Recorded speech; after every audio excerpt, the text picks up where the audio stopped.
Welcome to the Boneyard with Steve Robertson. As always, I am your good friend and host, Steve Robertson. A little bit later in the day than I planned to be, but it is what it is.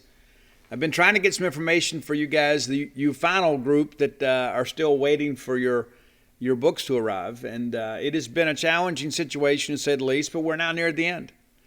If it had not been a national holiday today, those books would be in the mail today.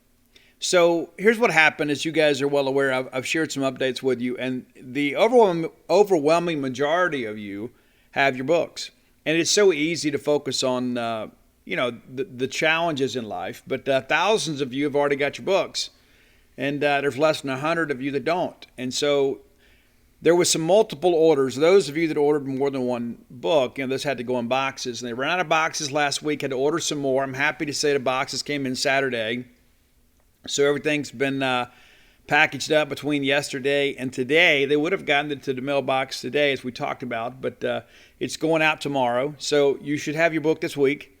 And if you don't, then there's an issue. Okay, let's just lay it out there. If you don't, there's an issue. And so many of you have contacted me. I have shared those order numbers and names with the publisher. They've researched those, and I've been assured that everything that was pre-ordered has now been processed and packaged and will go out tomorrow. There are some orders, too, that have taken place the month of February, since the book was released. Those are being processed now. So everything outstanding should be in the mail this week. And so I appreciate your patience. And again, it's been very challenging. And when you deal with new people, at times there are some growing pains for all involved. But again, we've never dealt with sales at this volume in such a short time. We sold a ton of books, with Flim Flam, Stark Villains, and Alpha Dawgs. And we've done pretty well with Bloomsville Leander, too. But never have we had the frequency in sales in such a short period of time. And so you've got a lot of people that are packaging up books from pre-orders. And then once the book is released, there are a lot of people that didn't pre-order that elected to order. So the pre-orders had to take priority. I hope you understand. And many people have said, hey, you know what? I'll just go buy it at a local store. And you've done that, too. And I thank you for that. And I am happy to say that Dogpile is now the number one book in the state of Mississippi. It is the best-selling book in the state of Mississippi. And just so you guys know, all of those pre-orders and orders that go to the website don't even count for that. There are some people that say, well, Steve and them report whatever they want to. They're like Ole Miss when it comes to baseball attendance. No, that's not the case. The best-selling list is put together by Mississippi's independent bookstores. And so they're the ones that report their sales. And number one, expected it, didn't make me any less grateful. Matter of fact, I woke up Sunday morning. Matter of fact, I went to bed Saturday night with that on my mind. Said, first thing I'm going to do in the morning is go get a paper. Wake up wide awake at 6 o'clock. Didn't want to do that, but I woke up, and then, of course, my mind starts racing. I got to go get a paper. I got to see for sure. Of course, in limited distribution, when it was only in a couple stores, it was number 5 in Mississippi. Now it's number 1. Number 1. We expect to stay there for a little while, but you know what? Even if we don't, it's number 1. Number 1. That gives me 2 number 1s, 2 number 2s, and a number 5. And I still contend that Stark Villains should have been a number 1. I think there was some politics played in that deal. But nevertheless, Dogpile, the new one, number 1. And again, assurances to all of you that have ordered through the website, you're going to get a book. Okay, I know that a lot of bookstores are already having to reorder. We're getting a lot of that. A lot of people that ordered maybe kind of underestimated you guys and maybe underestimated me. So they ordered a few hundred books, and now they're already reordering because the supplies are running low. So if you're going to be in town this weekend, I'll be signing books, and we've got a couple things scheduled for this week. I'm trying to remember offhand. We had to reschedule tomorrow's signing for Reeds. That's now been pushed to Monday due to some impending inclement weather. We may not even play baseball tomorrow. We're hopeful, but maybe some tornadic activity again, so they're going to err on the side of caution. So tomorrow's signing at Reeds, that's Gumtree Books in Tupelo, Mississippi, that is going to be Monday. Monday, a week from today, I'll be in Tupelo signing those books. Now, if you pre-ordered through Gumtree Books in Tupelo, there it reads, I'm actually going to go sign those books this week. You guys have waited a while too. We got enough people waiting for books. And so If you bought those books through Reads, you're not going to have to wait until Monday. I'm going to go down there Wednesday after we record the show Wednesday. I'm going to hit the road, drive over to Tupelo, go shake some hands, and sign your book. So if you had a pre-ordered book through Gumtree Books in Tupelo, that will be signed on Wednesday, and then they'll be able to allow you for pickup later in the week. And so just kind of keeping you abreast of what's going on. Now Thursday afternoon, I will be at Friendly City Books in Columbus, Mississippi. And then, of course, this weekend, we'll be knocking around town, and I'll give you the details on those a little bit later. Be Friday and Saturday signings again while you guys come in to see the Diamond Dogs play Northern Kentucky. But that's your dog pile update, and I appreciate you guys so much. And if it was up to me, everything in life would go perfect. And I am very much a perfectionist. Like if I make a mistake in an article, even if I find it years later, I go in and fix it. It absolutely drives me crazy when I make a mistake like that. And sometimes I'm rushing.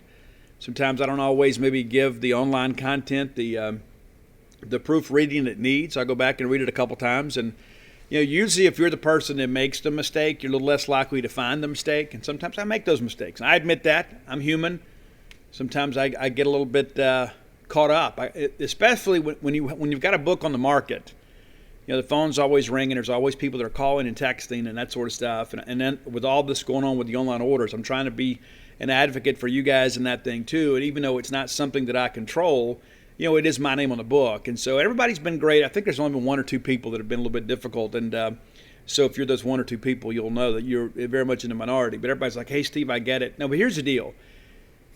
At the end of the day, you people believed in me, you were excited about the book, and now you read other people on social media have already read the book, they had their books, and I get it. I completely understand it. It's like, well, hey, I pre-ordered and I don't have my book yet. Hey, I'm sorry.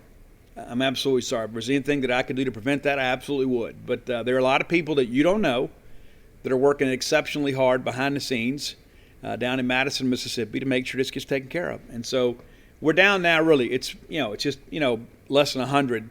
And those are going to go out tomorrow. And so, of course, they'll process those other orders, and we'll get you guys taken care of. But I appreciate you guys more than I can say. And they're finalizing some other signings, and we're having to be careful about that because we are going to exhaust inventory before we can complete some of those later signings. So we're not scheduling a lot, in March and April. We're kind of doing it in February. We're going to do some early March stuff, and we're having to kind of earmark some books for those signings. Now, I'm going to be in Baton Rouge that Monday, after we play Tulane.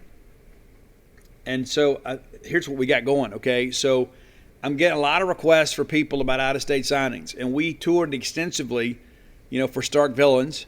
We didn't tour extensively for Alpha Dogs because of the quarantine.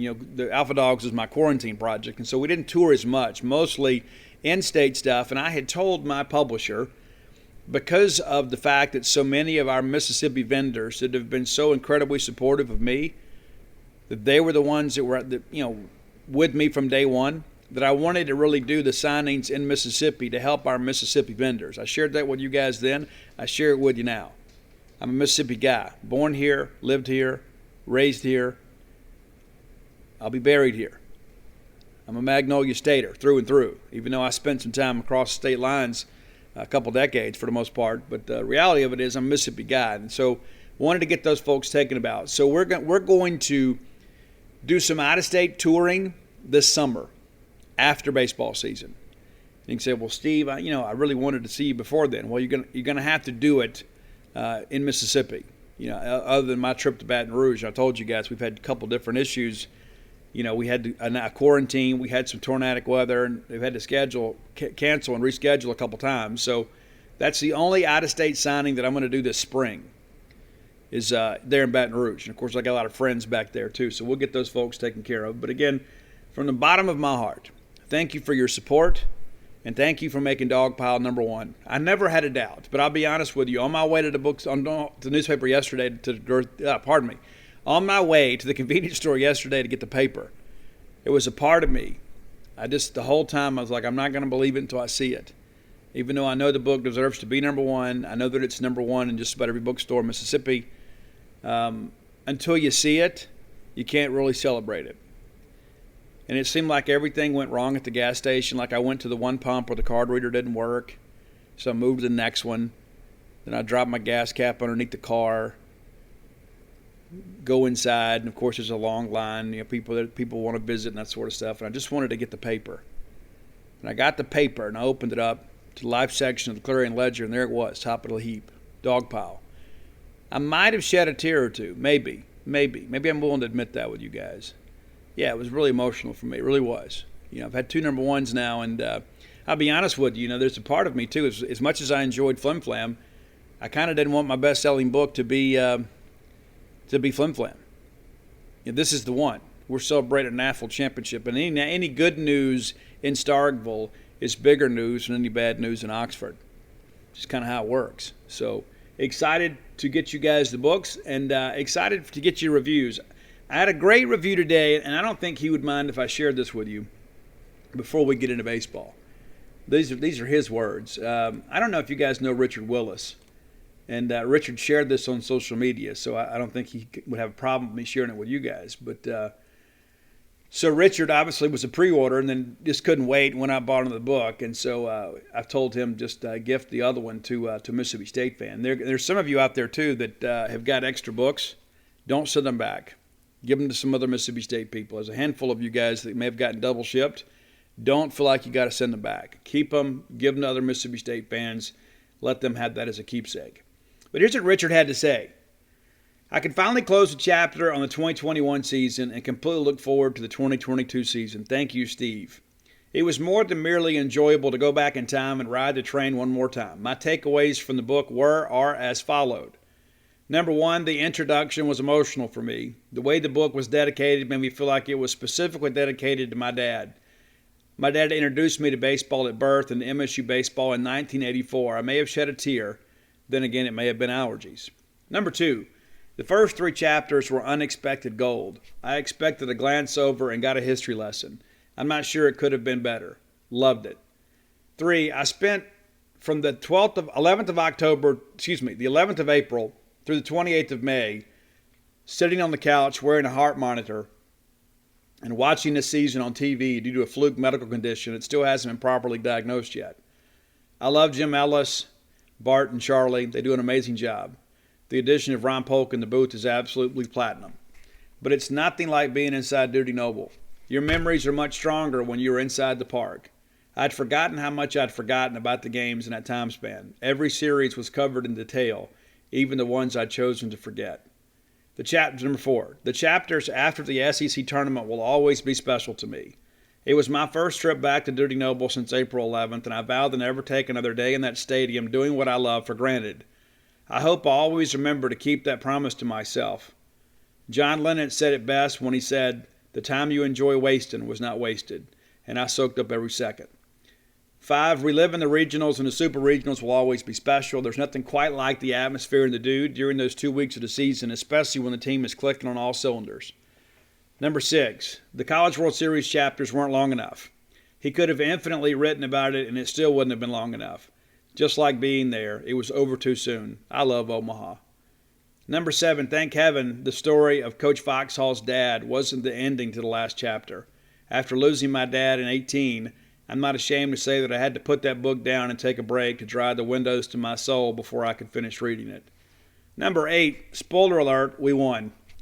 Number 9, Rafael Palmeiro holding that hardware was one of my favorite scenes in Omaha. Mine too. Number 10, I still claim that the 9th inning of the last game of the 2019 Supers with Mangum and Mack was the most electric thing I've ever witnessed on a baseball diamond. Winning it all in Omaha doesn't change that for me. The 2019 Supers were just straight-up supercharged elation with no other emotion involved. Winning it all had a totally different feel to it because it came with not only the excitement, but an overwhelming sense of relief. But make no mistake about it, both nights were absolute magic. That's absolutely true. And thank you so much, Richard, for sharing your comments. And because they moved me so much, I wanted to share them with others. Not just because it was a promotion of the book, but again, it kind of encapsulates, our collective experience as Mississippi State baseball fans. And there's just something special about that I don't think a lot of people can comprehend. I think there are a lot of people out there that are fans of a school. They're fans of a sport. But we're part of a family. We're part of the M over S family. And again, Richard, thanks for being a part of our family, and thanks for your kind words. Let's thank our good friends at Bulldog Burger Company. I'll be in there later this week Probably going to get the Sloppy Joe sliders again. I've kind of been having a hankering for that. That's the thing. It's like you go places and you think, hey, next time I'm there, I'm going to have this.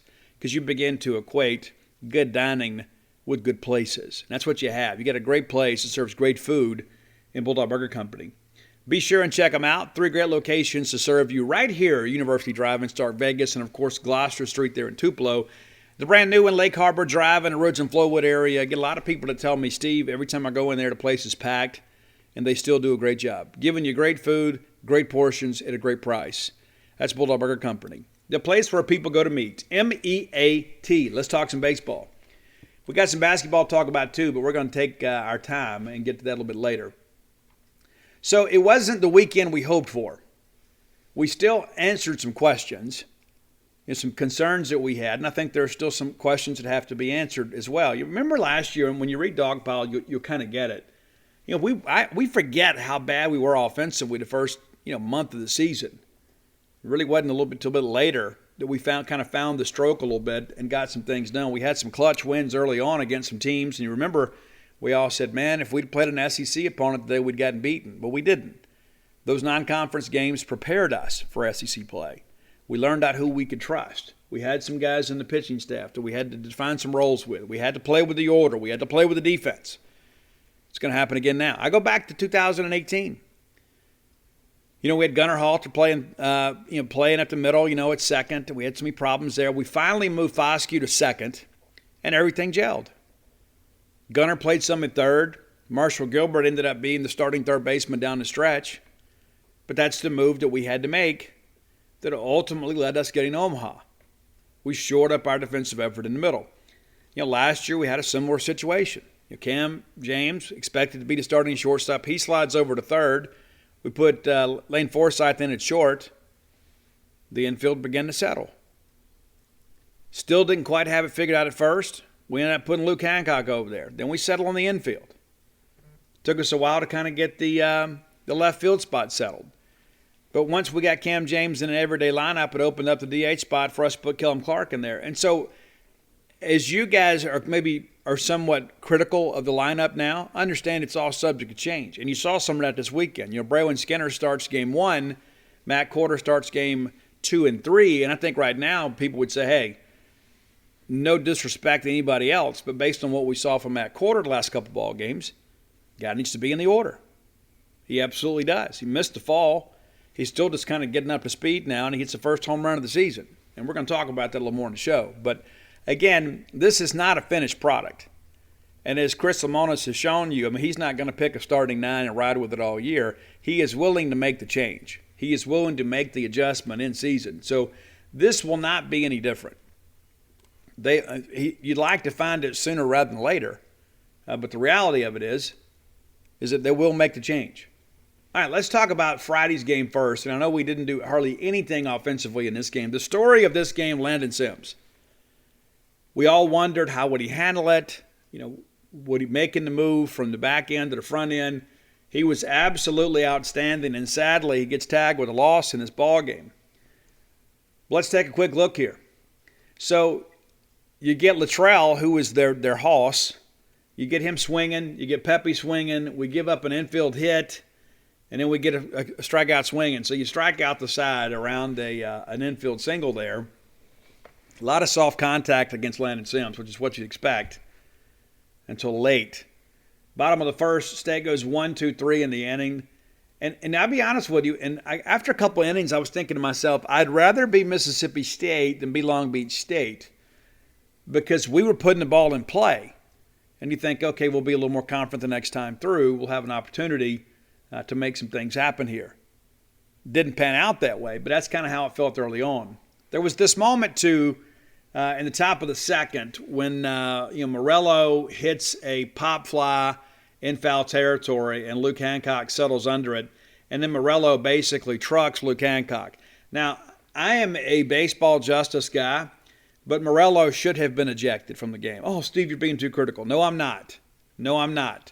The fielder has the right of passage on that play. He is protected as the fielder. And so it is the duty of the runner to evade contact. Not only did he not evade contact. He initiated contact and lowered his shoulder and ran through Luke. And that's one of the reasons that Chris Lemonis was so upset, I'm certain. But the reality of it is he stays in the ball game and had a really good series. Just to give the kid some props. The guy's an outstanding shortstop. Incredible hands over there. Doesn't speed himself up. Anyway, he's out on the play because there's runner interference. Again, I agree. He should have been thrown out. And then we get back-to-back strikeouts. So through 2 innings, we get 5 Ks. State goes 1, 2, 3 in the second, and again, all ground balls. That became a theme as Luis Ramirez did a great job throwing that sinker and getting State out on the front feet. Did a great job having us beat the ball on the ground. And here's the thing. You don't see that a lot. A lot of people are like, oh, man, we did this and we did that. Listen, we're an SEC team. We like velo. We like to see those guys throwing 95, 96, 97 because we see it all the time. You don't see a lot of junk ball guys that throw a 2-seam sinker. You just don't. That's what makes them so effective. It's because people are used to seeing 95, 96, 97. Seeing a fastball, wipeout slider, and perhaps a change. Throwing 3 pitches for strikes. Well, this guy had a little more tools in the bag. And again, when there is a novelty situation, a lot of times it takes you a couple times through the order to figure a guy out. But I give him a lot of credit. He was as advertised, if not better.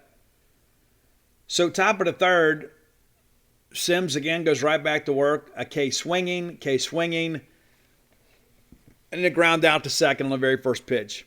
Very efficient inning. And you like to pitch to contact. But when you've got so much movement on that four-seamer, it's kind of difficult for guys to make contact. Bottom of the third, State goes 1, 2, 3 again. Top of 4, we get a K. Then there's a double down the line, and it sounds a lot worse than it really was. And I thought Saldivar had a really good game for them. But it's basically a little punch and Judy hit that just kind of finds no man's land behind third and short of left field. Kind of dumps it in there. He hustles around the bag and gets into second. And then what does Sims do? Back-to-back Ks. So through 4 innings, we're absolutely rolling. We get in 1, 2, 3. Ground out, fly out to center on a 2-0 count. Top of 5, we get a K. There's another double down the line. This one's a little more expansive. I think if I'm not mistaken, he pulled it just inside the bag. There's a pop up to first, and thankfully he didn't run to the first baseman. And then there is a fly out to left field. So again, a lot of soft contact here. Even the double, it was a hard hit ball, but it wasn't anything they could elevate. Bottom of 5, State finally gets a base runner, but we get a strikeout, a ground out, and then Kellum Clark walks and really worked the count. Really quality at bat for him. He actually got down in the count 0-1, worked it back to 2-1, gets 2-2, runs it full, fouls a couple pitches off, and then takes one to get on base. And at this point, it's a scoreless game, so that really was significant. And then Brad Comba strikes out looking, got down 0-2, worked it to 2-2, and then gets a K there to end the frame. So through 5 innings, it is still a scoreless game, and Mississippi State still looking for its first hit. Top of 6, we get Luttrell grounds out to short. Rocco Pepe flies out to right, and then there is the single. There was a play at first. They call him safe. They review it. I thought he was safe. Luke Hancock thought he wasn't, but I didn't think he was in contact with the bag and the ball at the same time. The review withstands. And then for some reason, even though that worked out in their favor, he decides to steal. And then Logan Tanner throws him out so easily that, like, if you were going to do like Tom Amansky's, baseball videos for catching, that would be in it with Fred McGriff up there explaining how Logan Tanner did it exactly right. That ends the frame. Bottom of 6, State comes up, and we get a K, and then we get another walk. Lane Forsythe, I'm sorry, there's a lot of L's on this team. Lane Forsythe walks on a 3-1 count.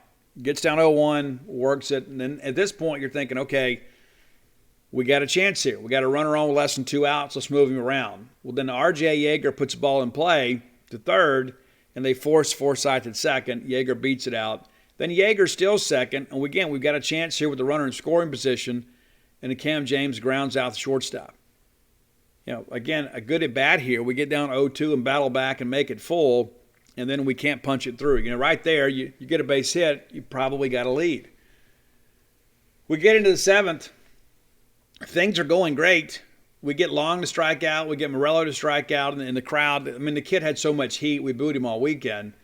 And the very first pitch of the next at bat, Muller's up there, DH, left-handed hitter, and he just jumps all over a fastball. He's looking first pitch fastball. He gets one. He ambushes it and hits it over the right center field wall to give them a 1-0 lead.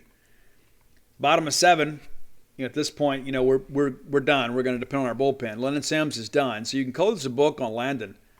But, again, I don't know if there's anybody can look at that and say, hey, he doesn't need to be the Friday night guy. He pitched like a Friday night guy against a top 25 team and goes 7 complete innings, allows 5 hits, and only one of those was really a well-hit ball, maybe 2, 1 run, 13 Ks, no walks. What more can you ask for? And just 81 pitches in 7 innings. What that tells me is when we get into April, this is a guy that can probably go 8 or 9 innings if necessary. He is going to be very pitch efficient. This is a guy that's done. He was a starter all of his life until he got here. Some of our people don't fully understand that, but it's not like we're experimenting. We're kind of putting him back where he belongs. Okay, we get Pimentel out of there too. Pimentel gets the fly out that closes it, and so they bring in Fields in relief of Luis Ramirez. And I'm thinking, okay, finally we got Ramirez out of the ball game. Let's even this thing up. Luke blisters a liner right at the first baseman. Baseball is a fair game. It's often cruel too. You hit one on the nose, but it goes right to somebody. Logan Tannerton strikes out swinging. Thought he had a tough first couple of days too.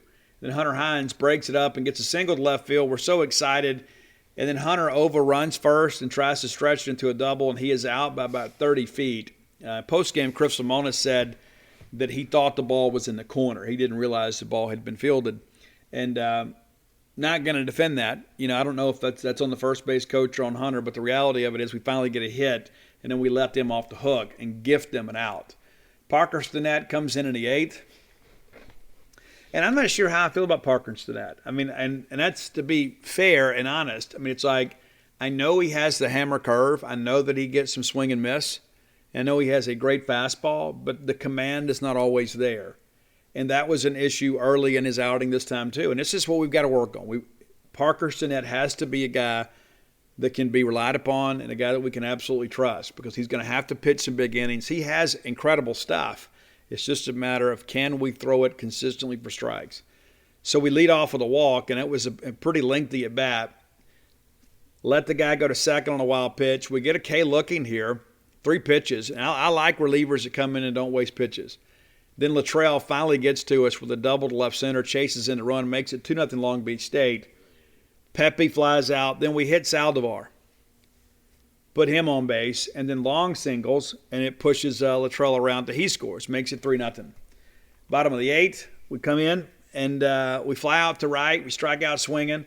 We bring in Drew McGowan, and then Drew strikes out swinging. Drew actually had a pretty good game on Sunday. Get to the 9th inning, and we got Stone Simmons in for Parker Stinnett. He gets 3 Ks. Is he the closer? Don't know. Is he a long reliever? Don't know. But I like the fact that we have a veteran guy back there that I think gives you some options. And I think that is kind of lost in the fact that we lost a ball game. Lennon Sims, outstanding. Made one mistake, paid for it. Parker Stinnett had some control issues, gave up a couple runs. Wild pitches usually lead to runs. Hit batsmen usually lead to runs. But then there's Stone Simmons, just kind of quietly does his job here. And never even really gets into a disadvantaged count until his last guy. He goes 2-0 and he battles back, and the next 3 pitches he's struck him out. So efficient effort for Stone, encouraged by that. Bottom of the 9th, we come up and they bring in Devereaux Harrison, one of the top closers in the game, and Von Siebert flies out to right. RJ strikes out swinging, and then Cam James grounds out the short, and it's over. But pitching didn't lose us this game. I mean, it's so easy to go pick it all apart and say, well, if this didn't happen, no. It's never that easy. Baseball's a team game. You don't get the big hit. You don't make the big pitch. You don't make the big play. You lose. Defensively, I thought we played pretty well. But we didn't swing the bats. We got 1 hit. That's it, 1 hit. And then we basically said, oh, excuse us, and we run into second. I mean, it's just those are the kind of silly things that get you beat. And I understand, listen, we're the national champs, yeah, but that year's over. You got a lot of guys that are asked to contribute this year that aren't part of that. They didn't win the national championship. They may have been in a uniform or may have been on their way here, but the reality of it is they weren't part of it. Let's look quickly at game 2. Casey Hunt starting this one. I thought he got off to a good start in this ball game. A couple things here and there. We talk about things that you do to get you beat. Okay, so we get a strikeout swinging, another strikeout swinging, and we're thinking, okay, we're good. We have the single, and then we advance him on a wild pitch to second. Luttrell gets a single, and the run scores. So you're going to give up hits occasionally, but you can't give people bases. We don't throw the wild pitch there. It's a 0-0 game. The guy's not scoring from first on a single to right. It's not going to happen. Then we get a K and get out of it. So, yeah, he gets 3 Ks in the first inning. We give up a hit. We compound the problem by moving the guy to second for free. So we come back and actually get some things going there offensively for ourselves in the bottom of first. R.J. Yeager pops up to short. Cam singles. Then Luke singles. And we got runners at second and third here. And this is where I'm thinking, okay, this is where, and I love LT. I'm not talking negatively about LT any whatsoever. But in these RBI situations, we got to get hit. We got to get a hit. And he'll tell you the same. Got to come through in this situation. Well, we did put ball in play, which allowed us to get the 1 run home. A single there scores 2. But we get a single and, we drive in the one. We ground out, and drive in a run. And then Hunter Hines follows with a single, drives in Luke Hancock. Now it's a 2-1 ball game. Now State has its first lead of the year. We already have more hits and more runs in the first inning than we had the whole previous day. Quarter strikes out swinging, but I think we all thought we're okay. We're like, oh, KC, hey, KC was good enough. He got 3 Ks. Let's just get ready to go. Well, we open up a second. What do? We walk the leadoff hitter. Now, I don't know if you guys know this, if there are any mathematicians out there, but based on my personal experience, when you walk the leadoff hitter, it's like he scores 797,000% of the time. We walk him, then we give up a single. And we compound that. So he was going to beat it, and then we throw the ball away. LT just tried to do a little bit too much there. Probably should just hold it. Maybe you pump fake or whatever and try to get the runner, coming around second. We throw the ball away. And next thing you know, they got runners at second and third with nobody out. Well, they're going to score, right? I mean, traditionally, when you get runners at second and third and nobody out, probably about 75% of the time you're going to get a run home, whether it be on a ground ball or a sac fly or a wild pitch. You're going to get somebody home. It doesn't always work. It didn't always work for us either on Sunday. But the reality of it is when you get 2 guys in a scoring position with less than 2 outs, usually with no outs, you're going to get a run home. Well, they do. Burns grounds out to short, and the run scores. Now it's a 2-2 ball game. We're thinking, okay, let's survive this. And then Pimentel, the 9-hole hitter, hits a 2-run home run. Now it's a 4-2 ball game. We get a fly out, a ground out, right out of the inning. But you're like, there's a lot of ball game left to be played. We come up in the second, and Callum Clark grounds out, and then Brad Cumbus gets a single back up the middle, and then Brad's still second. So now all of a sudden we have the tying run at the plate and a runner in score position with less than 2 outs. Well, what do? Back-to-back Ks. Can't do that. You can't have back-to-back Ks. And I know it's the 9-hole hitter, and then it's a leadoff hitter. And RJ, I think you're asking a little bit much to have him leading off, and we did correct that later. But my hope is he'll get it going because R.J. Yeager is a great player for us, and I think he's going to have a big year for us. But when you get a runner in scoring position with less than 2 outs, somebody's got to put the ball in play. We don't. And you know what? We don't score. We get into the third, and Casey's still hanging around. We give up a single, but we get a fly out, a strikeout, another single, but we hold him at second, and then we get a ground out to Luke to get out of the inning. Bottom of third, again, we have some real opportunities here. We cash in a little bit, but we let them off the hook. And listen, I at this point, I had told Steph, our writer from the Tupelo Daily Journal, I had told him, I said, this starter, Marcus Johnson, is not going to make it past third or fourth inning because he could not consistently throw his breaking ball for a strike, and State was able to stay on the fastball.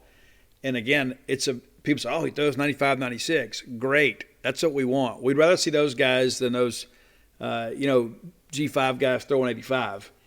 We got one of those a little bit later too. But Cam gets a single.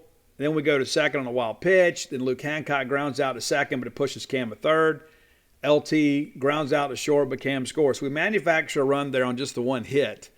Then they walk Hunter Hines. Quarter singles to center. Now we got runners at the corners. And Kellum Clark is a guy that we expect to be a big part of our offense. He didn't have a big weekend. He didn't. I have a lot of faith in him, as you guys should as well. You saw down the stretch last year. We don't win the College World Series without Kellum Clark. I'm not worried about him getting going. He did not have, a great preseason for us. He had a good fall, didn't have a great preseason for us. But he will get going. The guy has too much ability. But in this situation, he didn't come through. With a tying run there at third, we can't get it done. A ball in the gap there, we might score 2 runs. But we don't come through there. But we're within a run. And now we're thinking, okay, we got a shot. We got a shot here. We bring Casey back out. He walks the leadoff guy. Then we bring in Cam Tuller. And Cam Tuller, I think, is a matchup guy. I don't know that he is a guy that can consistently get you a couple of innings. I like him lefty on lefty a lot.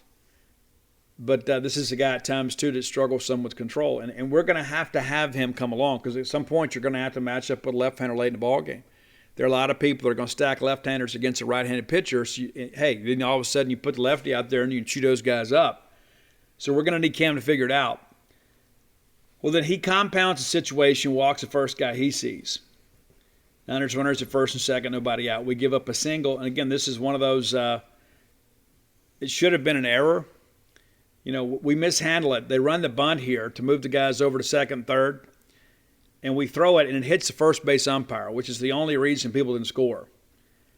Then we give up an infield hit. It gets through there, and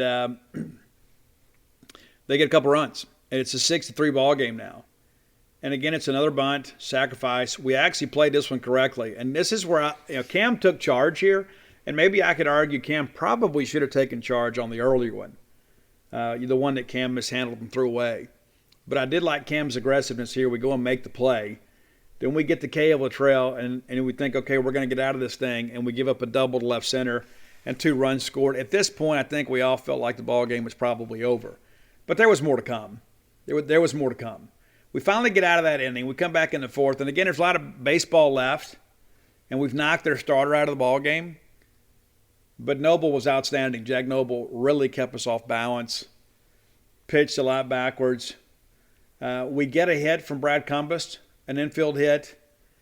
Then Forsythe flies out to center. Yeager flies out to left. Cam walks. And then we get a short pop-up out there to left field that the shortstop runs down. And Luke will tell you got to come through there. There's a reason, he's hitting where he's hitting in the order. He was hitting 3-hole that night. But, this is a guy that we're going to expect him to be an RBI guy for us. But, again, we can't get the big hit. And when you're down 5 runs, you got to get the big hit to climb back in the ball game. All right, we bring in Preston Johnson for Cam. He goes right to work. It's a K, a pop-up, and a K. We're right back in the dugout. Logan Tanner singles off the pitcher. And then Hunter strikes out looking, Quarter strikes out swinging, and then Kellum Clark pops up to second baseman. So, again, we get the leadoff runner on, and then we don't get the ball out of the infield. That dog just won't hunt. Top of the 6th, we get a pop-up from Pepe. Great baseball name. Told you guys, Rocco Pepe, a great baseball name, also a good baseball player too. He pops up at third. We walk long. Latrell walks. Now all of a sudden we get runners at first and second with one out. We get Ramirez to K looking. We walk Morello to load the bases, and then we get a K. And so sometimes that's kind of the Preston Johnson experience. Sometimes he'll give you a clean inning, and the next thing you know is his command leaves him a little bit, but he has the ability to find it. And he did here and kind of mitigates the situation. We get out of it with no run scored. Bottom of 6, after we've wiggled off the hook there, you'd think, okay, let's get going. And what do you know? It's Brad Cumbest doubling the left field to open the inning. So here we are again, a runner in scoring position with nobody out. Let's just get him around, right? Well, we get a strikeout swinging. We line out to center. Can't tag on that. And then we strike out swinging. So again, another opportunity to climb back in this thing. We don't execute. All it took is one of those 3 guys to get a base hit. We get a run. We didn't do it. Top of 7, we get a strikeout swinging. We get a walk. The guy's still second. And then we get a fielder's choice situation here, and on the bunt, and then we strike out Pepe. And so top of 7, we're still in it. We got to get something going here. We got 3, 4, 5 up. Luke grounds out. LT strikes out, and we reach on the fielding error, and then again run ourselves into an out. Doesn't work out well for us. All right, top of 8. At this point, the game's over. Long hits the dinger to left field, makes it 9-3. At this point, it's really academic. But instead, Preston Johnson didn't quit, strikes out the side. We're bottom 8. We get back in. They bring in a relief pitcher, Clough, in place of Noble, and then we pop up the bunt. It was just one of those crazy things. We pop it right up, and the catcher's coming out of his stance to go field it, and he just kind of one-hands it. Clark pops up and out, and then Cumbus pops up and out. So we have 1, 2, 3 right here. We don't get the ball out of the infield. Top of 9, we bring in Jack Walker to make his Mississippi State debut. He gives up a double to left field. We get a ground out to the pitcher. Then there's a wild pitch. There's a walk, a single to first base. Run scores, wild pitch, ground out to first, moves a runner around, and then we give up another home run.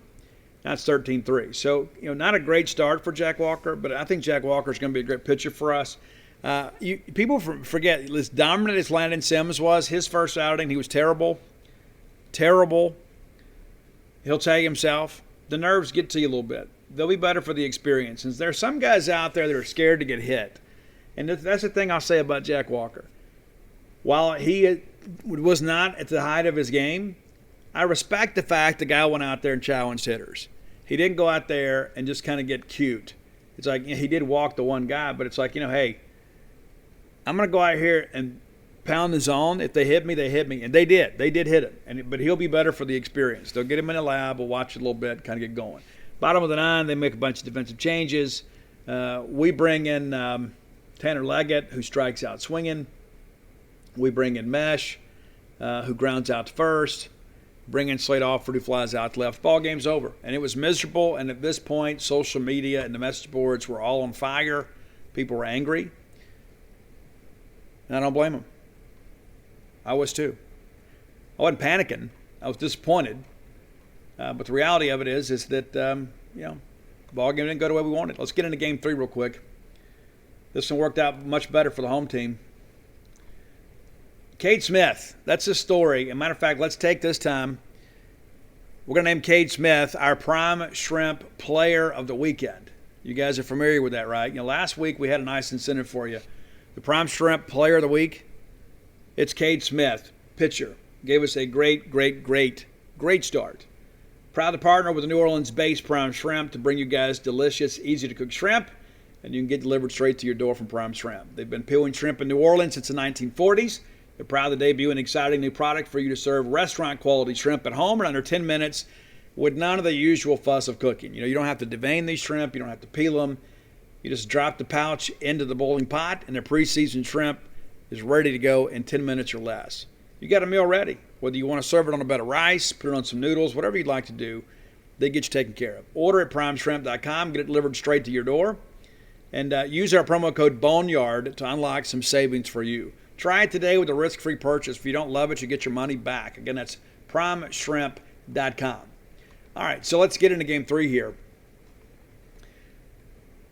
I thought we had a little more ferocity to us, and I think, Cade Smith plunks Pepe, the first guy he sees, and there was like these groans in the grandstand. You're thinking, oh my gosh, here we go. I can't tell you that I wasn't wondering the same thing too.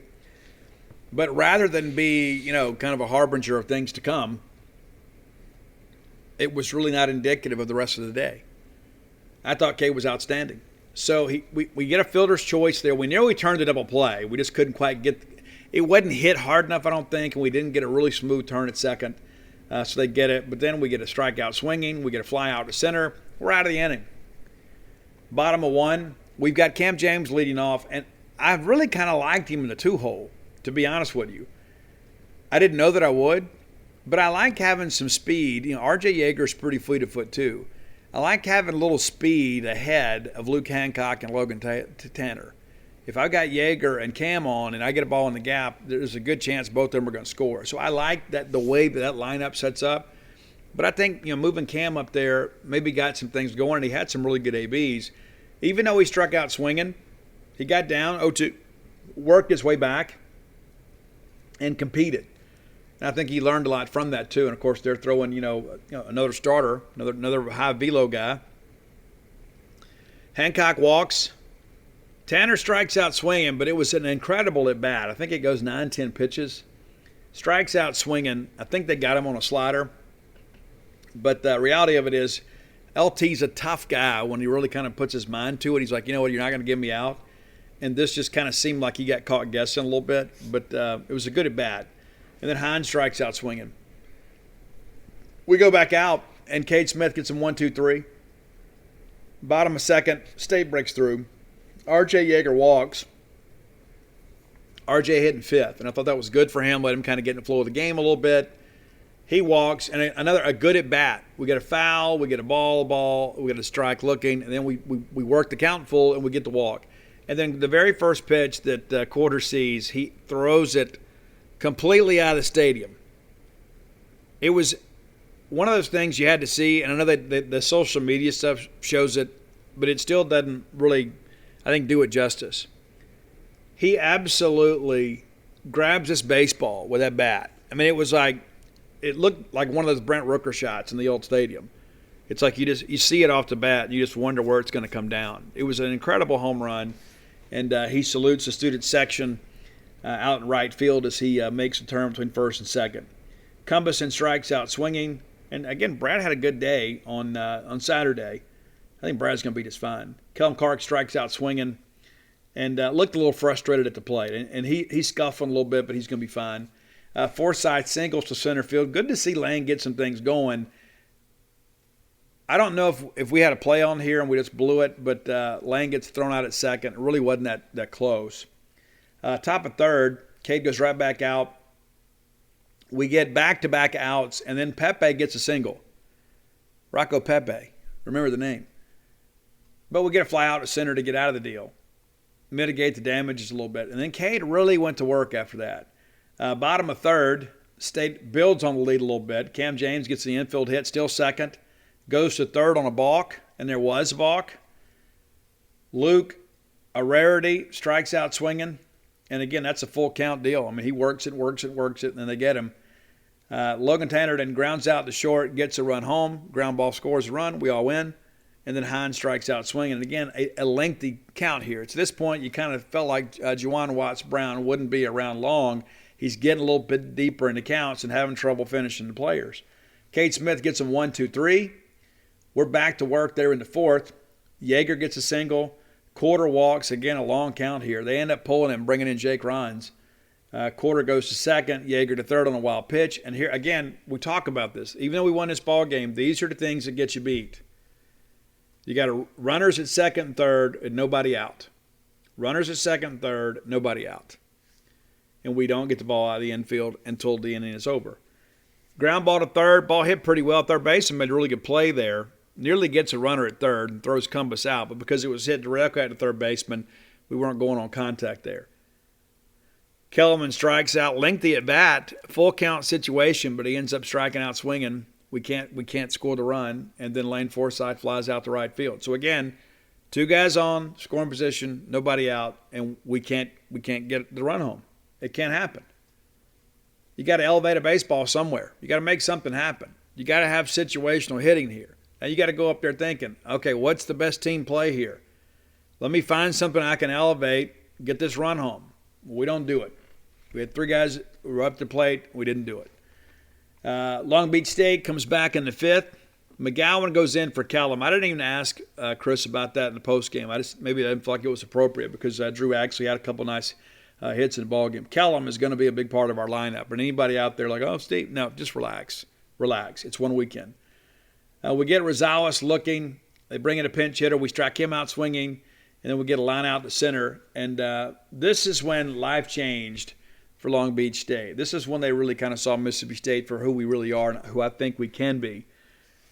Began to really string some hits together. So they hit Cam James on a full count. They had a tough time keeping him off the bases.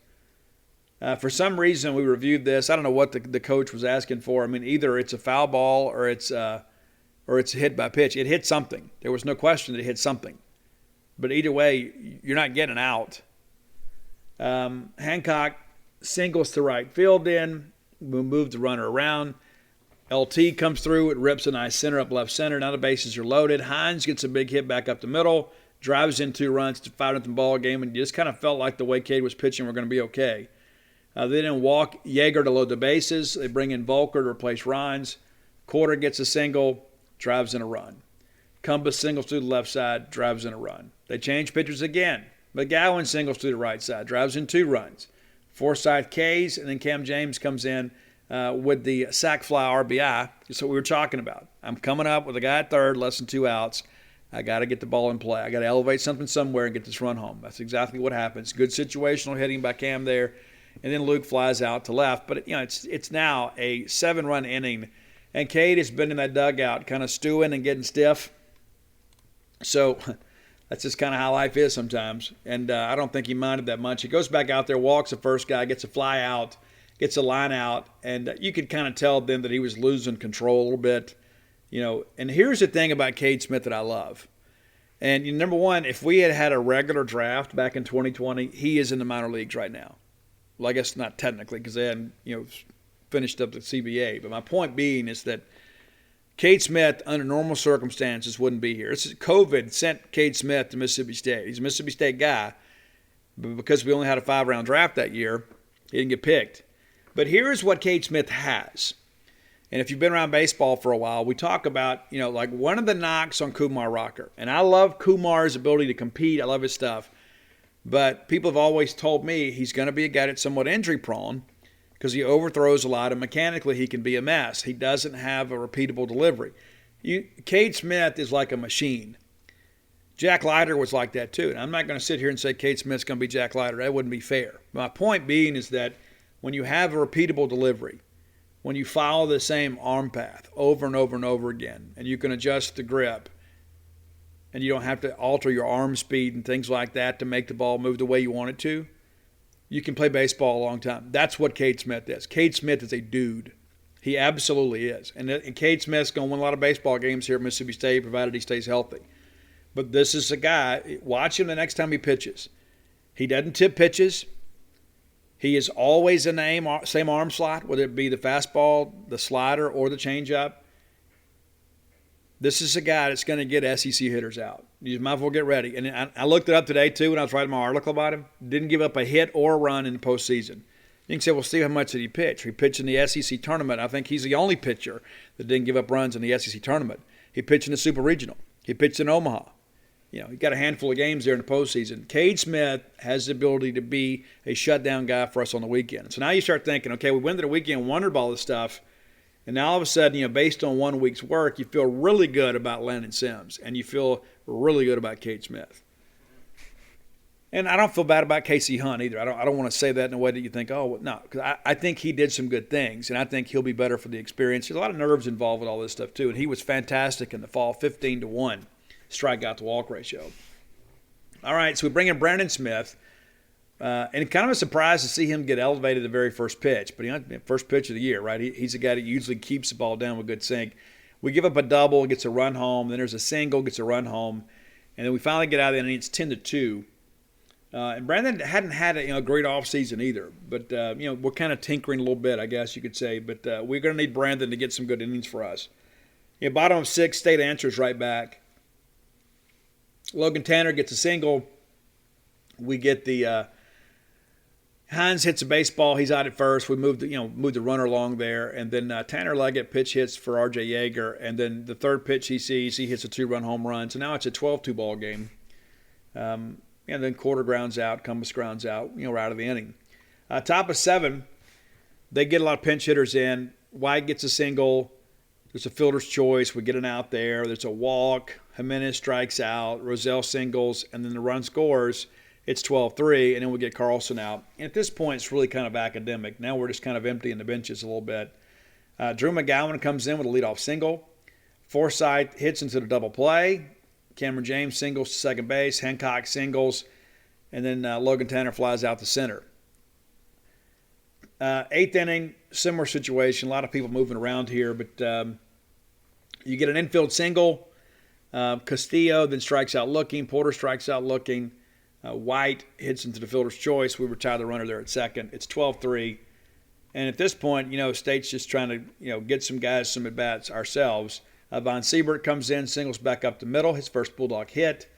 Luggett grounds out to third, but we do get the runner to second. Skinner comes in, strikes out swinging. On a full, if I'm not mistaken, it was, I think they got him on a changeup away. Really wasn't a competitive swing, and we're going to need Bray to be better than that. Then Jess Davis comes in, lies out the right field. And that's the thing, too. Jess Davis transfers in from UAB to compete for that spot in center. And you look at it right now, and you could easily say he is the third-team center fielder right now. He'll play some other games, too. Don't get me wrong. But the reality of it is that he came in, and then, now when you see what Quarter's done, you got to keep Quarter out there. Top of the ninth. Again, kind of wholesale changes here. Harrison doubles to left center. Lopez strikes out swinging. Anderson singles. They score the run. It's unearned. And then get a fly out, a ground out. The game's over. So we salvaged something. But the reality of it is in this ball game, I think we probably learned more about who we are. And if you take the full expanse of the weekend, after you pull Landon Sims, you give up the one run there. It's like, well, in Parker Sinnett give up a couple runs. But, guys, we're not going to win many games scoring 2 runs. We didn't score any. But if we're going to give up 3 runs a game, we're going to win more games than we lose. So game 1 is absolutely on the offense, and you tip your cap to Luis Ramirez, who was outstanding. But that entire bullpen was good, too. And listen, that's kind of West Coast pitching, too. You've got a few power arms out there. There's a lot of junk ballers on the West Coast. That's what they do. In the SEC, we're more power pitchers down here. And so when we see these, crafty junk ballers from out west, it's going to be a challenge at times for us.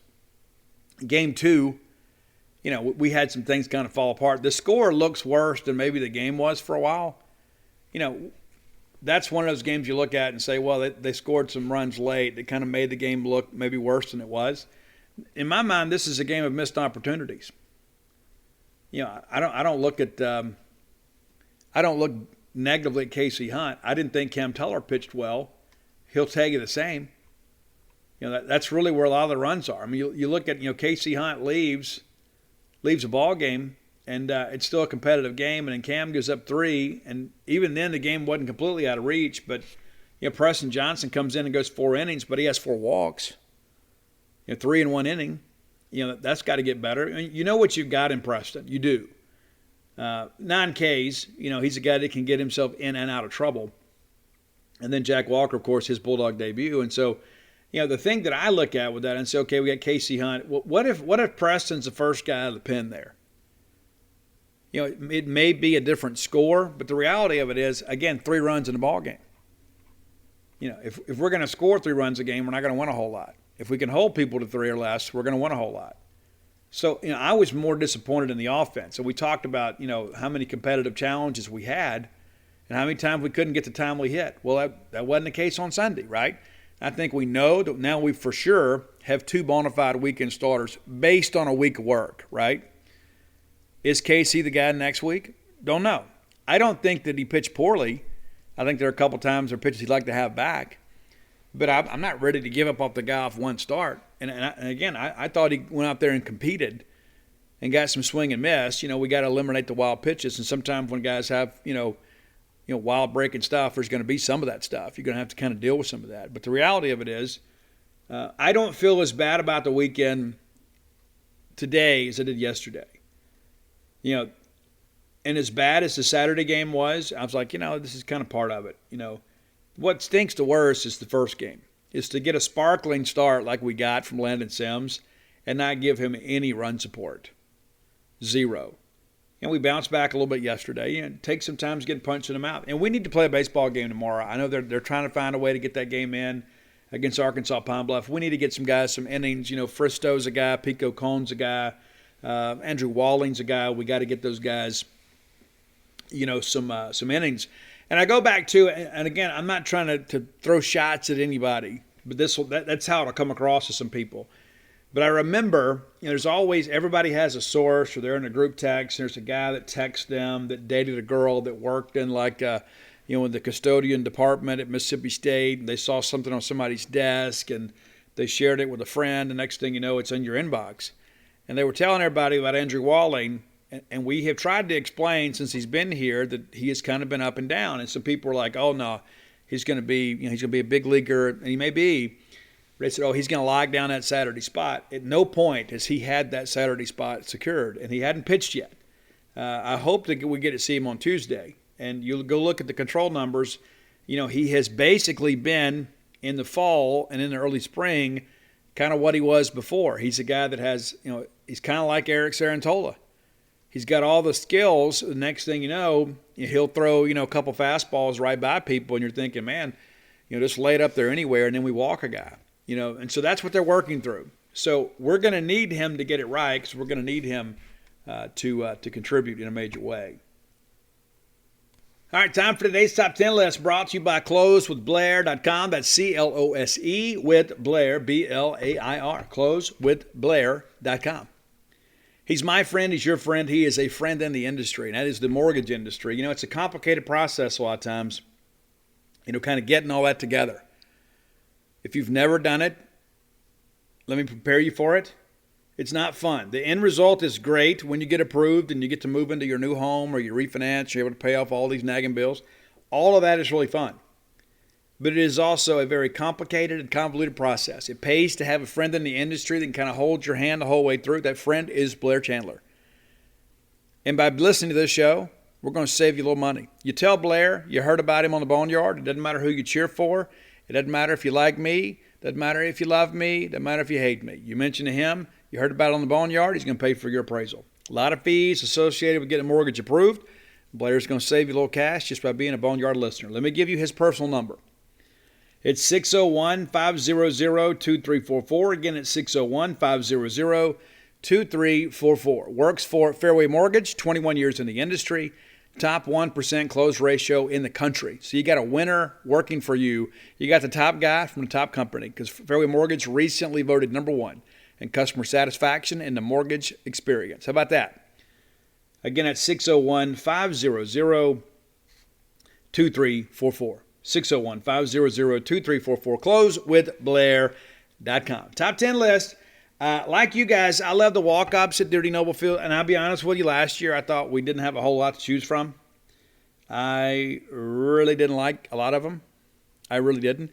So today we're going to do my favorites. And then Wednesday we're going to do country. Right? So we're going to do some rock and rap today. But I'm not going to do the whole week-long thing, because like last time the rap stuff absolutely tanked. It's like everybody in the music industry tells me, oh, rap's selling big. And then I see these people, we do the numbers and it doesn't turn out. So rap's not working well with you. And then I see people that live well in rock and rap music videos that don't live well in life. And so it's kind of like all these Instagram models, right? Okay, so let's get to it. Top 10 2020 walkouts. Rock and rap. I didn't do Intergalactic by the Beastie Boys. I thought about it. But there's just so many great classic rock songs here to choose from. So number 10, R.J. Yeager walks out to John Cougar Mellencamp's Hurt So Good. He was Johnny Cougar back then. I guess just John Cougar back then. Hurt So Good, a classic song. R.J. Yeager wasn't even a thought yet when this song was released. But here he is, bringing some John Cougar to Duty Noble Field. We thank you for that, RJ. Number 9, I'd like to know the story behind this one. I really would. I'd like to know the story behind this one, and maybe we'll find out. Matt Corder has Take Me Home Tonight from Eddie Money. And the way that he's playing right now, the way that he's swinging the bat, I don't know that I want everybody to have an Eddie Money song as a walk-up. Maybe that's the case. If he gets hot and stays hot, I think everybody should pick a song of the Eddie Money catalog, and that'd be because we got to get hot. I like it. Quarter, thanks for bringing it. Number 8, I could have gone a lot of different directions here. Really could. And Now, number 8, though, I went with Brooks Auger, who was outstanding in his Bulldog debut. It's Back in Black from AC/DC. Number 8 on your list, Back in Black, AC/DC, Brooks Auger. Number 7, we haven't heard it yet, but Jackson Fristow has changed his walkout song to Iron Man by Black Sabbath. I can respect it. I can. He may be the starter on Tuesday. Maybe. Number 6, I wanted to break up the AC/DC songs. I went with Taylor Montill's selection, Hell's Bells from AC/DC. It's a great song. It's great for us because we like bells. But also, too, I think it's kind of ominous. And it was the guys coming out of the bullpen, the guys warming up. Makes perfect sense, that he would have something fun like that, Hell's Bells.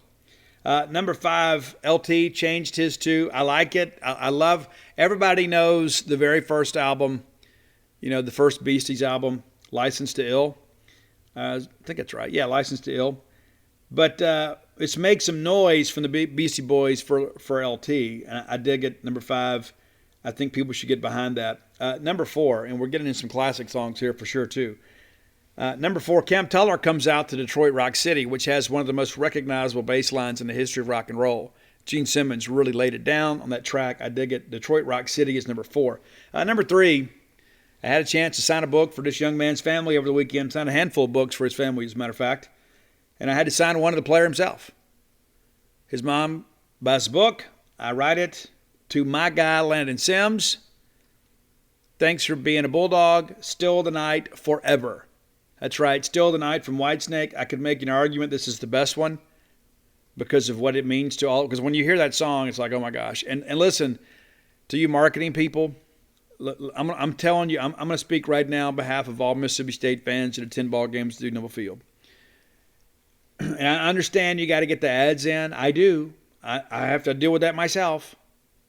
But when Landon Sims is warming up, we want to hear David Coverdale on Whitesnake. We don't want to hear the PA announcer. We don't want to hear some jingle. We don't want to hear some preconceived ad. No. When Landon Sims is on the bump warming up, we want to hear Whitesnake. Not just because we love Whitesnake, and we all do. We all love David Coverdale, the soulful sounds of David Coverdale. But that song ignites the stadium, and it ignites our best pitcher. So I don't want him out there, pitching to, a Morris Bardad or whatever it is, or Anthony Schwartz or whatever. No, I want my guy pitching to his song, to Whitesnake. That is what needs to happen. Number 2, Jack Walker didn't have a great first outing, but his first impression at Mississippi State was wonderful because he walks out to Rocky like a hurricane from the Scorps. You guys know how I feel about the Scorps. I've seen them live. If you have not, you have missed out on life. Scorpions are incredible live. You got to check them out. Rocky Like a Hurricane, one of the greatest rock songs of all time. And it is anthemic and it is timeless. And I appreciate Jack for bringing that out. I was just a kid myself. I was younger than Jack when his song came out. I'm from the 1900s, kids. Number 1, and you knew it had to be this one. It's Kickstart My Heart by The Crew, Pico Con, and we'll get to hear that hopefully this week. Hopefully we'll get to play a ball game tomorrow. We'll get to see Pico pitch, and we'll get to hear Motley Crue at Dirty Noble Field. When I was a kid, there was no chance. A teenager, there was no chance of them playing Motley Crue at Dirty Noble Field. They would have burned the stadium down, along with all the albums and all of our T-shirts, and they'd have cut our mullets off and thrown them into the fire because we were the spawn of Satan because we listened to Motley Crue. And now we can go out there and kids wear Motley Crue shirts and the players themselves, and I get to pick them as their walk-ups. A lot has changed. That's when people say, oh, Steve, we got so far to go. Yes, we do. You do not know from whence we have come. It's true. There you go. That's your top 10 walkout. So Wednesday, I'm going to break down the country stuff. Guarantee you're going to hear a Hardy song on that list. So there you go. If you have ideas for the top 10 list, reach out, let me know. I had some people tell me over the weekend, Steve, you need to do Frank Sinatra. I've had a lot of requests for that. We'll think about it. All right, so if you have ideas, reach out, let me know, or find Roy at Dogmatic67 on Twitter and Spotify. All right, let's get into some men's basketball. This segment of the show brought to you by Campus Book Mart. Longtime sponsors of the show. I love them. They love me. They will love you just as much. Well, maybe not quite as much. I'm pretty awesome. But they will love on you a little bit, and I get to go see them whenever I want to, and you can too when you're in town. If you can't make it to town, let me encourage you to visit them on the World Wide Web at campusbookmart.net. And by being a loyal Boneyard listener, we'll give you a phrase that pays, BSR, which stands for Beautiful Steve Robertson. And that'll get you free shipping on all orders over $50. Any order less than $50, absolutely incomplete. Absolutely incomplete. Again, campusbookmart.net, promo code BSR. Went in there the other day and got some more merch. I think I've probably spent more money there than any of you. I really do. I really do. And matter of fact, they got the new Dude collection. I got the Dude 21 hoodie. It's fabulous. Comfortable, looks great. It looks kind of vintage and aged, like those old gym shorts. The decal on the old gym shorts we had to wear back in the 1900s. It's great. Check them out. The Dude collection now available at campusbookmart.net. Okay, men's basketball. We win a big ball game, and I hate to say it this way, but it's like almost more of a relief than it is, enjoyment. But man, what a great play down the stretch. Shaquille Moore. And here's the thing, too. People say, well, we won. We still got a chance. We do. We absolutely do. That said, the trajectory of the program leaves a lot to be desired. But here's the deal. We hadn't won on the road. We do here. And that's the thing we talked about on the show. We've got to find a way to win on the road to make our NCAA tournament dreams a reality. Pick up our first road win of the year. And it's so difficult, too. And we talked about it on the show last week. Having to play those guys back-to-back. And we blew them out Friday. 68-49, no doubt about it. So we win that one and come back and we play them at their place. So it's a quick turnaround. But also, too, they've seen your sets. They've had time to prepare. They know what you want to do offensively. And then you got to go to their place. It is so difficult to beat a team back-to-back games. It is. Unless that you are just, superiorly talented. And I did think we're a little more talented than them. But they played pretty well. We missed some open shots, but down the stretch, we made it happen. Let's take a quick look at that. I'm not going to review both games. We'll just kind of look at the second one. Now we're here on a modest 7-game winning streak. But State, 31-23 lead at the break. We're outscored in the second half, but we hang on. And really, we talk about the final 4 minutes. I thought we played with some urgency we haven't shown recently down the stretch. And that's what you expect to see with some of the leadership. I mean, and again, it's like somebody makes a big basket right around the 4-minute mark and you begin to think, okay, here we go again. Well, sure enough, they do. They make the big three. Jerron Coleman rams it home at 3:41 to go. Really got what there was of a crowd there on their feet, what they call a crowd. But it's 3:41 to go. We're down 3. We make a couple free throws to pull within 1. We get a stop, but then we can't convert.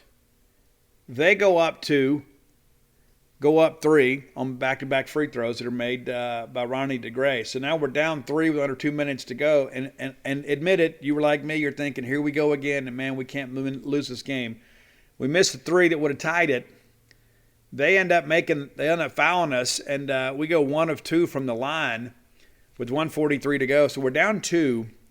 They miss a 3, get an offensive rebound, miss another 3. And again, this is where they were a little bit impatient. I know they're thinking, okay, if we hit the 3 here, we're up 5 with under a minute to go, it's probably over. Sometimes discretion's a better part of valor.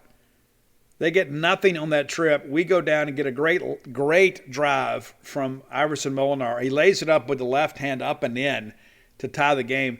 And then they get down there, and defensively we play really well and we basically force them into a bad shot.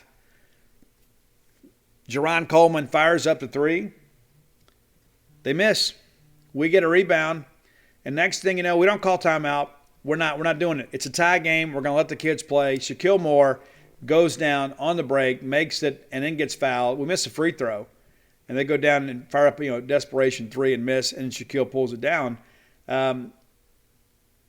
But, if Ben Howland calls a timeout there, I don't know if that's a big thing for us. To be honest with you, I don't think we had any timeouts left, did we? Now that I think about it in hindsight, I don't know that we had any timeouts left. And Shaquille Moore had the presence of mind to say, you know what? I'm fixing to go win the game. That's exactly what he does. But again, last 4 minutes has kind of been, our Achilles heel, but here we were taking as well as we're given. We're punching right back, and then late we land the punch that matters most. They run out of time. We get a couple stops down the stretch, and that's been difficult for us too. So we win. And again, keep our hopes alive for getting to the tournament. 16-11, now 7-7. We're 500 in the league. We got a chance. I had said all along that I thought we're probably going to end up, not all along. I guess that wouldn't be fair. But I thought, maybe we end up, 17 wins overall, maybe 8-10 in the conference. You finish a little bit better than that. You got a chance. You probably need to win a game or two in the tournament. But, basically what we've done is kept our hopes alive for making the tournament. And here is what I'll say about that. Because I know a lot of people out there are like, well, I really don't want to have to make a coaching change. I get it. I understand it. But the thing that I think about is, do we really want to be sweating this out every year? Because that's how it feels to me. It's like every year we are a perennial bubble team with one exception in the last 7 years. I mean, so is this really what, that's the thing that I think about when you take a step back. Because right now we're just saying, let's just get in the tournament. Let's just get in the tournament. But when I take a step back and I look at this and say, you know what, this is the same story every year. Every year we're having to get down the stretch, and every loss just feels like it is an absolute body blow to us, and every win doesn't even feel like really an enjoyment. It's just kind of one of those things you endure to kind of keep the drama alive. Wednesday will be at Columbia, South Carolina. South Carolina is a little bit like us. They're kind of up and down. Probably got a quality win or two that we don't. That's going to be a tough matchup for us. We're going to have to go in and try and make that happen. We get Vanderbilt at our place, and they're actually playing better as of late. And then we get Auburn, and we travel to A&M. A&M not playing as well. And so now you start thinking, okay, if we play up to our potential, which has proven to be an issue at times, I think you could conceivably win 3 of the last 4. I don't know that I felt that way maybe last week. We're mired in that losing streak. But none of these games are a given. We could go 3-1. I don't think we're beating Auburn. We could go 3-1, or we could go 0-4. I think the way that A&M is reeling right now, maybe that looks honestly like the easiest game on the schedule. But you never know from week to week what it's going to look like. This week, all we can focus on is South Carolina and Vanderbilt. Should we beat both of those teams? Yes, we should. Will we beat both of those teams? That remains to be seen.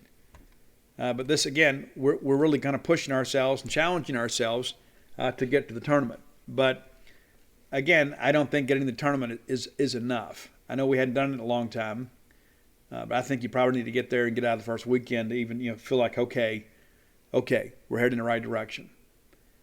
And I'm going to tell you guys, Ben Howland has a lot of friends around town. A lot of people that really love Ben Howland as a person. They think he is a fabulous person. Just don't win enough. Sylvester Croom, a fabulous person too, and he didn't win even near as regularly as Ben did. So the reality of it is like, nice guys often aren't the best of coaches. Ben Howland's got 3 Final Fours to his credit. The guy clearly can coach, and this is usually his time of year. So we'll see. And that's the thing. If we could have a 2-0 week, I think all of a sudden everybody starts thinking, you know what, hey, we're going to make it. And I would agree with that. If you win 2 this week, that makes you 18-11. Makes you 9-7 in the league. Means you can finish no worse than 500 in the league. You got a shot. You got a real shot. I think everybody would agree at that point. State has probably played their way in to serious consideration. I don't think you can absolutely count us in, but I think you have put yourself in a position whereas if you win 2 this week and you just get a split next week, I think you're in. And maybe that's just me being a bit of a homer, but you add 3 wins and all of a sudden you're 19-12, and let's say you win 1 in the SEC tournament. So you're 500 or better in the league with 20 wins, and you get 1 in the postseason. I think I could sell that. I really do. I think I could sell that. So we'll see how things go and how things progress. But the main thing is you got to go beat South Carolina. You lose to South Carolina, then everything I just said means nothing. Final segment of the show brought to you our friends at Portico. Carrie, Brooks, the whole group there. Man, those guys are my friends. And They're your friends too. And not only are they the developers of this great residential development, Portico, out here just off the Mississippi State campus, they have a place there. How cool is that?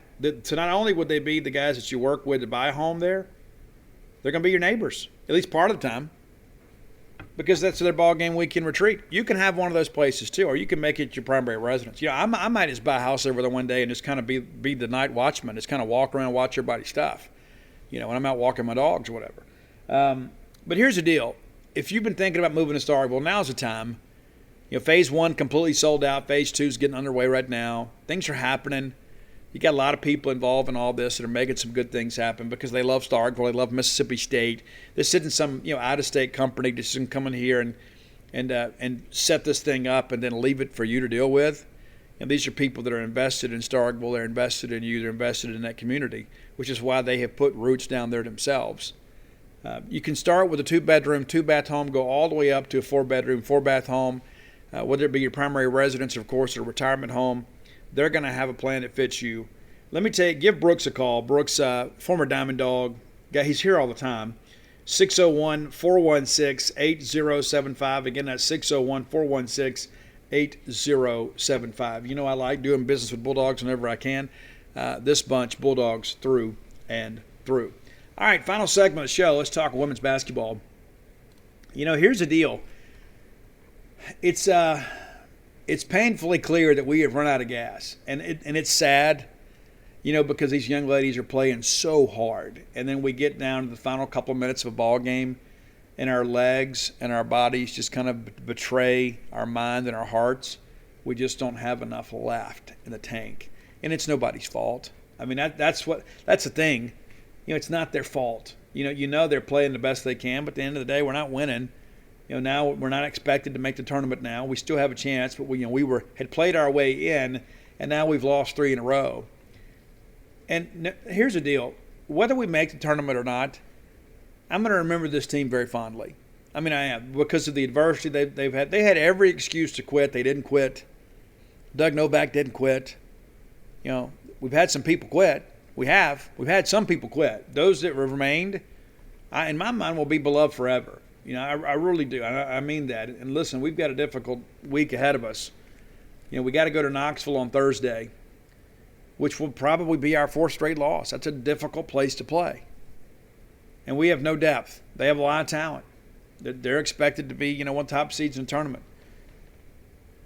But I just expect them to go out there and represent themselves well. I mean, I'm not looking for a moral victory, but I'm also one of those people, too, that kind of understands where the rubber meets the road. Then we get Arkansas on Sunday for Senior Day. And my hope is that our folks will turn out maybe after baseball, run over there, and let's recognize these seniors and these young ladies, give them a sending tribute before they head off to Nashville for the SEC tournament. But we've lost 3 in a row.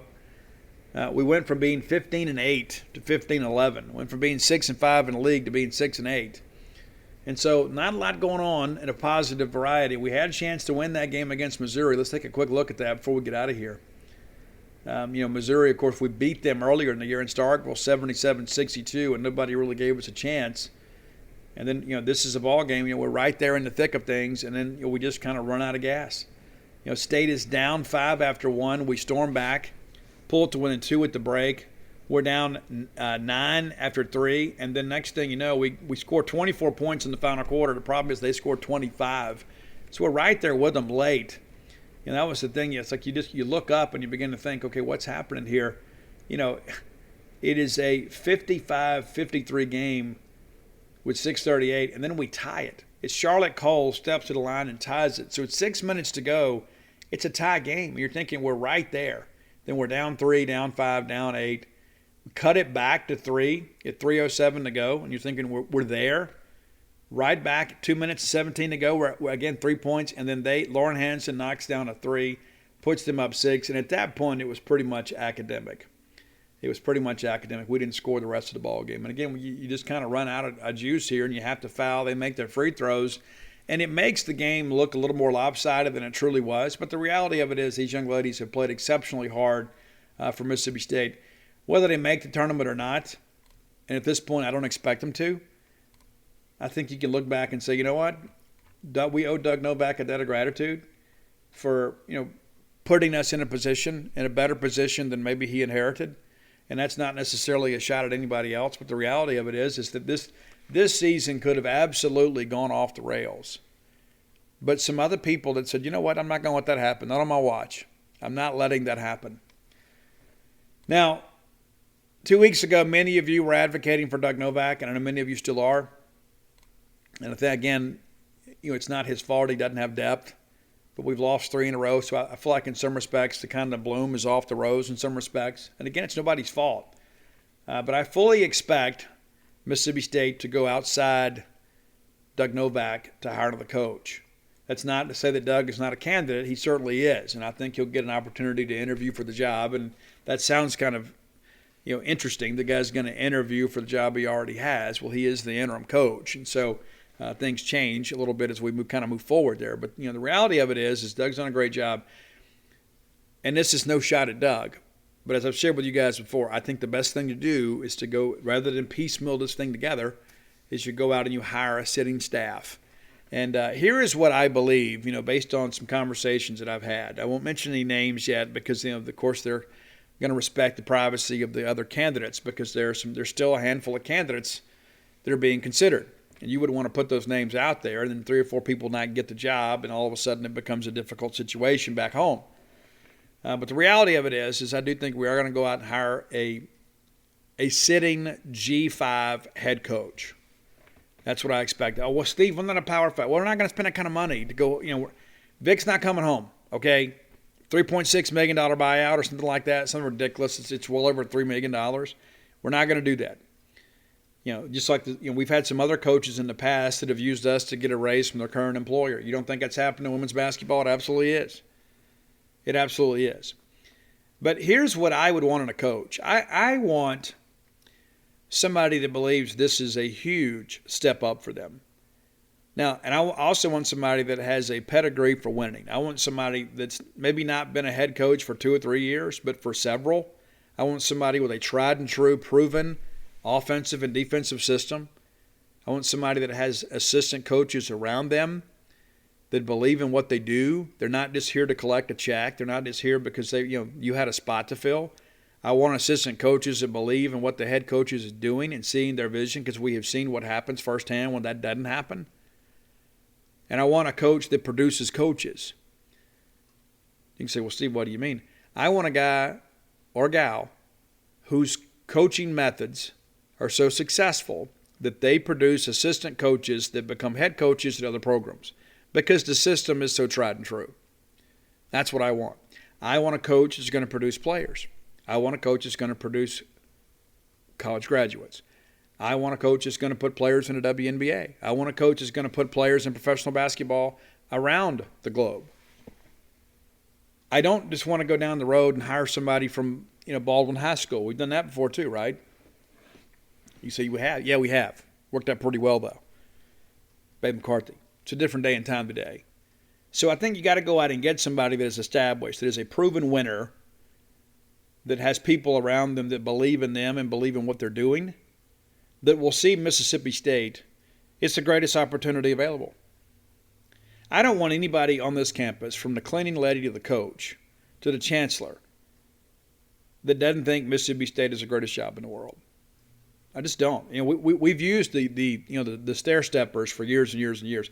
I want somebody that's going to say, you know what, I'm going to be so grateful to Mississippi State for giving me this opportunity that I'm going to give the best effort I've ever given, and I'm going to do my best to give them the best result they've ever gotten. And that's the kind of coach that I want. I don't want somebody that just needs another stop in the road until they get to retirement. I want somebody that sees this as the pinnacle of their coaching career. And I think that's what we deserve. And I believe that's what we're going to get. We'll have more information on that soon. Look for Robbie Falk to have an updated women's coaching search hot board later this week over at genespage.com. That'll be available only to genespage.com subscribers, so be sure and check that out. All right, that's it for today, man. We'll see you guys soon. If you're looking for Stark Villains gear, you can find it at starkvillains.com. Go order some books at dogpilebook.com. Of course, Bloomsville Leander also back on the top 10 list. How about that? 2 books in the top 10 from your good friend and host. Very, very proud of those books. Very proud of all of you. Very appreciative of your support. A lot of great reviews, a lot of cool things people have had to say, and I appreciate that more than I can ever articulate. But until next time, let's all live our lives in a way we'll make more friends than enemies, and people can see a difference in the way we live.